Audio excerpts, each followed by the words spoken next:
राजाओं का वृतांत, दूसरा राजा। दोनों इस्राएली राज्यों के इतिहास का वर्णन जहां राजाओं के वृतांत के पहले भाग में समाप्त हुआ था, वहीं से आगे राजाओं के वृतांत के दूसरे भाग में आरंभ होता है। इस पुस्तक को 2 भागों में विभाजित किया जा सकता है। पहला, 9वीं शताब्दी ईसा पूर्व के मध्य से लेकर 721 ईसा पूर्व में सामरिया के पतन और उत्तरी राज्य के अंत तक घटी दोनों राज्यों की घटनाओं का विवरण। और दूसरा, इस्राएल राज्य के पतन से लेकर 586 ईसा पूर्व में बेबीलोन के राजा नबूकदनेस्सर द्वारा यरूशलेम पर विजय और उसके विनाश तक घटी यहूदा राज्य की घटनाओं का विवरण। ये पुस्तक बेबीलोन राज्य के अधीन यहूदा के राज्यपाल गदल्याह और यहूदा के राजा यहोयाकीन का बेबीलोन की कैद से छुटकारे के वृतांत के साथ ही समाप्त हो जाती है। ये राष्ट्रीय विपत्तियां इस्राएल और यहूदा के राजाओं तथा वहां की प्रजा के विश्वासघात के कारण ही आई थीं। यरूशलेम का विनाश और यहूदा के बहुत से लोगों का बेबीलोन की गुलामी में चले जाना इस्राएली इतिहास का एक प्रमुख मोड़ था। राजाओं के वृतांत के दूसरे भाग में जो भविष्यद्वक्ता प्रमुख हैं, वो है एलिय्याह का उत्तराधिकारी एलीशा। राजाओं का वृतांत, दूसरा भाग, अध्याय 1। अहाब के मरने के बाद मोआब इस्राएल के विरुद्ध हो गया। अहज्याह एक जालीदार खिड़की में से जो शोमरोन में उसकी अटारी में थी गिर पड़ा और बीमार हो गया। तब उसने दूतों को ये कहकर भेजा, तुम जाकर एक्रोन के बाल जबूब नामक देवता से ये पूछाओ कि क्या मैं इस बीमारी से बचूंगा कि नहीं।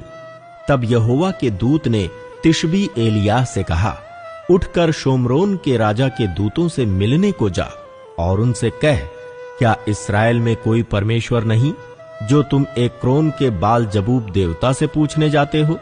इसलिए अब यहोवा तुझसे यों कहता है, जिस पलंग पर तू पड़ा है उस पर से कभी ना उठेगा, परंतु मर ही जाएगा।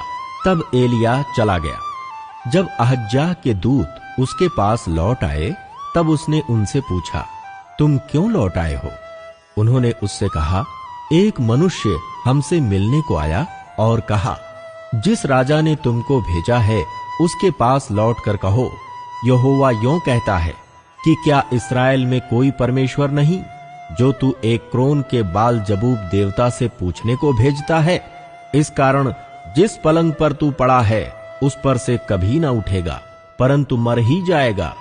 उसने उनसे पूछा, जो मनुष्य तुमसे मिलने को आया और तुमसे ये बातें कहीं, उसका कैसा रंगरूप था?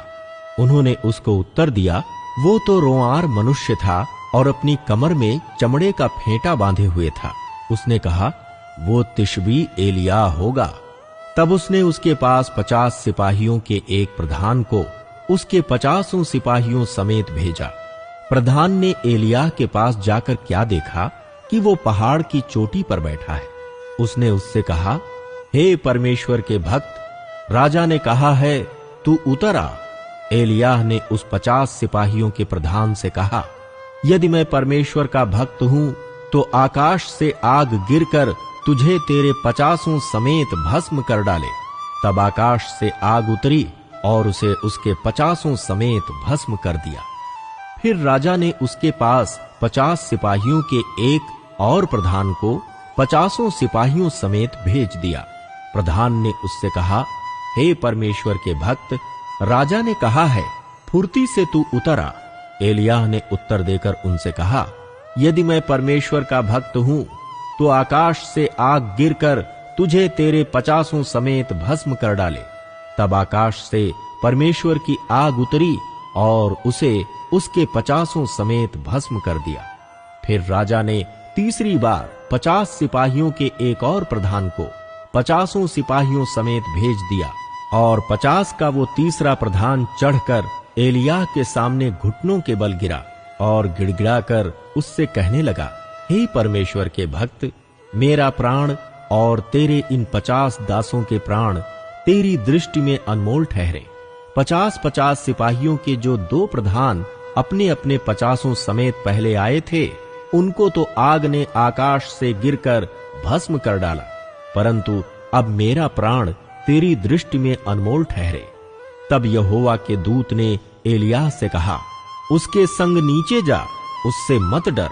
तब एलिय्याह उठकर उसके संग राजा के पास नीचे गया और उससे कहा, यहोवा यों कहता है, तूने तो एक्रोन के बाल जबूब देवता से पूछने को दूत भेजे थे, तो क्या इस्राएल में कोई परमेश्वर नहीं कि जिससे तू पूछ सके?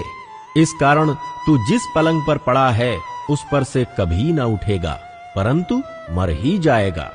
यहोवा के इस वचन के अनुसार जो एलिय्याह ने कहा था वो मर गया।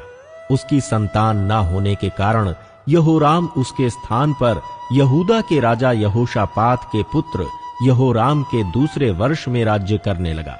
अहज्याह के और काम जो उसने किए, वो क्या इस्राएल के राजाओं के इतिहास की पुस्तक में नहीं लिखे हैं?